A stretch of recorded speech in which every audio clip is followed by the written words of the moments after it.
In this video, I'll be talking about Thevenin and Norton equivalent circuits. So the idea of Thevenin and Norton is that you can take any type of complex circuit with lots of sources and lots of resistances and combine them down to a single voltage or current source and a single resistance. For Thevenin, you will have a voltage source. For Norton, you'll have a current source. And then anything that's on the far right, or what we consider the load, that will be just an open circuit. So this open part is where you helps kind of like be a key part in some of your equations, but I'll explain that in a minute. So the first thing, you need to review your circuit, identify where your resistance load is at, and then either your current load or your voltage load. For Norton, it'll be a voltage load. For Thevenin, it'll be a current load. But you're just going to identify some of these key parts. Look at your circuit first. Second, you're going to remove the load resistor, and some problems this is already done for you when it has this kind of open part between two kind of nodes that's open on the far side. Third step, find our Thevenin. This is usually fairly easy. For this Thevenin Norton example, I'm just looking at it with independent sources because that's what most of the sources and circuits we're analyzing are.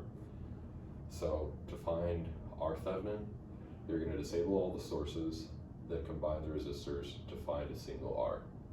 So that means if I have some sort of complex circuit like this, I'm going to short all the V sources and open all the I sources. So right here I had an I source that's now open. Right here I had a V source that's now a short. So I was just showing this over here. Current to open, voltage to short.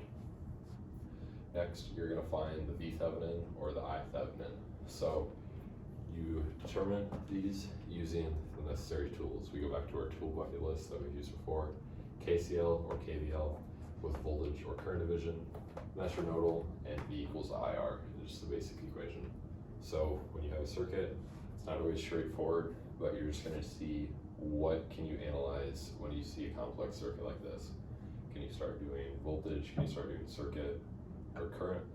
And what of these numbers are you going to be able to start to solve, or what can you look at just to get some sort of equation flowing to start solving for voltage or current somewhere.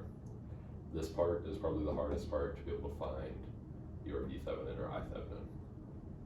Next, once you have either your V Thevenin or I Thevenin and your R Thevenin, you're just going to replace those into V equals IR and solve it back into the original.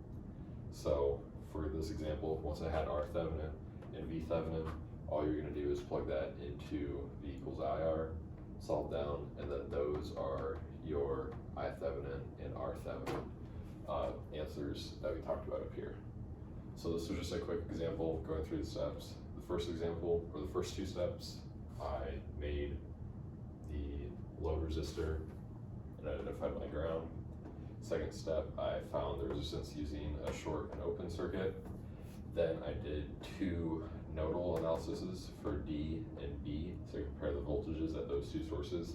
I'm not sure I like my answer for this, but I'm not quite sure what I did wrong, so I'm just going to leave that as VB.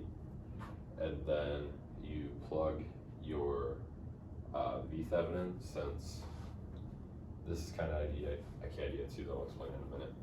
But you have your V Thevenin, your R Thevenin, you're going to solve those, and you have your Thevenin numbers.